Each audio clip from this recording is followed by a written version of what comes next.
हरे कृष्णा। आज हम दूसरे अध्याय के 62वें श्लोक को रीडिस्कस करेंगे। हम पहले एक बार इस पर चर्चा कर चुके हैं कि इंद्रिय विषयों का चिंतन करते हुए मनुष्य की उनमें आसक्ति उत्पन्न होती है। यानी जब हम किसी भोग को पाना चाहते हैं तो उसके प्रति हमारी अटैचमेंट होती है कि चीज हमें मिले, और नहीं मिलने से फिर और तीव्र इच्छा कन्वर्ट होती है, यानी काम, और अगर फिर भी पूरी ना हो तो फिर वो क्रोध में कन्वर्ट होती है।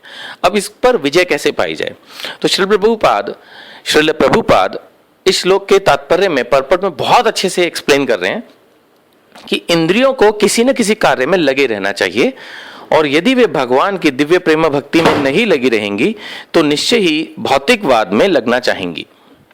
बड़ा ही सिंपल एक्सप्लेनेशन है कि जो हमारी इंद्रियां हैं, आंख है, नाक है, जीभ है, त्वचा है, इसको जो काम करने हैं उसमें तो ये करती ही रहेगी। मतलब ये रुक तो सकती नहीं है। जैसे मन है, कभी रुक सकता है? मन किसी न किसी चीज में लगा ही रहता है, सोचने में, करने में, मन में कोई इच्छा आएगी, कोई ना कुछ होता रहता है। ऐसे जो हमारी इंद्रियां हैं उनको हर वक्त देखने को कुछ चाहिए, जीभ को कुछ ना कुछ बोलने के लिए चाहिए, खाने के लिए चाहिए, नाक को कुछ ना कुछ सूंघने के लिए चाहिए। तो क्या उपाय है? अगर आप इनको खुला छोड़ देंगे तो ये कुछ ना कुछ तो काम करेंगे ही करेंगे, भौतिक काम ही करेंगे फिर तो बेटर ये है कि इनको आध्यात्मिक कार्य में लगाया जाए।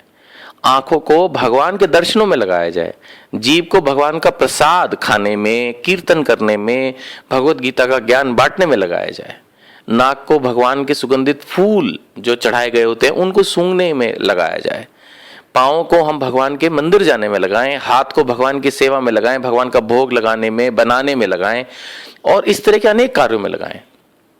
मन को भगवान के नाम, रूप, गुण, लीला के चिंतन पर लगाएं, भक्तों की सेवा कैसे की जाए इस विषय पर लगाएं। कहने का मतलब यह है कि अगर हम अपनी लाइफ में रियली भक्ति करना चाहते हैं और इसलिए भगवत गीता के श्लोक सुन रहे हैं, समझ रहे हैं, तो हमें अपने आप को प्रैक्टिकली चेंज करना होगा।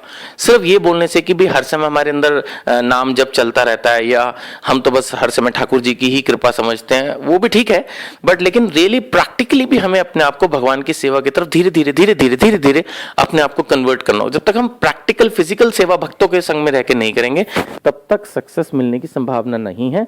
और प्रभुपाद जी ने जो फॉर्मूला दिया वो बहुत सिंपल है कि हम अपनी इंद्रियों को भौतिक कार्य से हटाकर आध्यात्मिक कार्य में थोड़ा थोड़ा लगाना चाहिए, तभी हम अध्यात्म की ओर प्रगति करेंगे।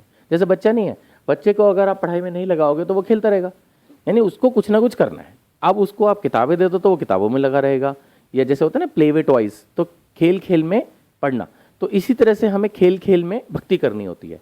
अभी हम भी बच्चों की तरह ही हैं आध्यात्मिक स्तर पर देखा जाए, तो खेल खेल में हम भक्ति करना सीख जाएंगे तो सक्सेस मिल जाएगी। सिंपल यही फॉर्मूला है आगे बढ़ने का भक्ति में, और तो कोई फॉर्मूला है नहीं।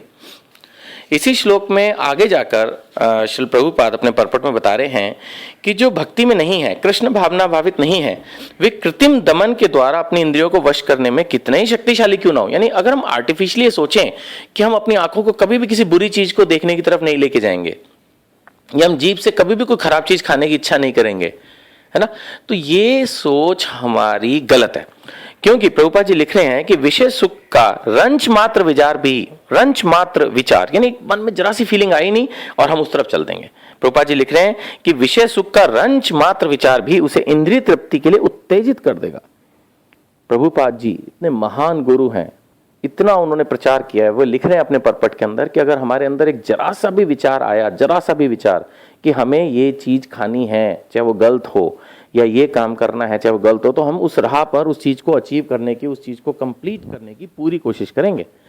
तो बेटर ये है कि हम आर्टिफिशियली अपनी इच्छाओं को कंट्रोल ना करें और हम उनको रीचैनलाइज कर दें towards spiritual path. That is the way out, that is how we will become successful. हमें अपने आप को भक्ति में कार्यों में लगाना है, तब हम भौतिक कार्यों से दूर हो पाएंगे। और जब भौतिक कार्यों के प्रति हमारी आसक्ति कम होगी धीरे धीरे, तो अपने आप काम उत्पन्न नहीं होगा और अपने आप क्रोध कंट्रोल हो जाएगा, जो कि इस श्लोक का मुख्य विषय है। हरे कृष्णा।